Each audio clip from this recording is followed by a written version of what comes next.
നമുക്ക് വേണ്ടതെന്നതിനെ കുറിച്ച്. അതെ. പിന്നെ നമ്മൾക്ക് ആ ഒരു കാര്യം കിട്ടിക്കഴിഞ്ഞാല് നമ്മള് വിഷ്വലൈസ് ചെയ്യുക. അതിനു മുൻപ് വിഷ്വലൈസേഷൻ ചെയ്യുന്നതിന് മുമ്പ് നമ്മൾ എന്താ ആവണം?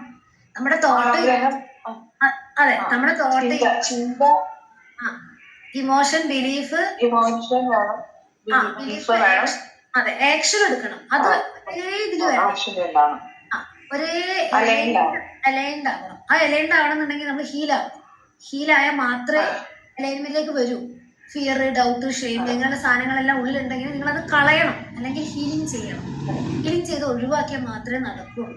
അല്ലെങ്കിൽ വീണ്ടും നമ്മൾ ഒറ്റയ്ക്കിരിക്കുന്ന സമയത്തൊക്കെ സെൽഫ് ടോക്ക് വീണ്ടും പഴയ കാര്യങ്ങൾ കയറി വരും. അപ്പൊ അവിടെ ബ്ലോക്ക് ചെയ്യും. ഇങ്ങനെ മാനിഫെസ്റ്റേഷൻ ബ്ലോക്ക് ആവുന്നത്. പലരും പറയാറുണ്ട്, ഞാൻ പലതും ചെയ്യുന്നുണ്ട് പക്ഷെ ഒന്നും റെഡി ആവുന്നില്ല. അതിന്റെ റീസൺ ഇതാണ്. അതേപോലെ ബോഡിയിലാണ് മാനിഫെസ്റ്റേഷൻ വരുന്നത്. ഞാൻ പറഞ്ഞല്ലോ, ബോഡിയാണ്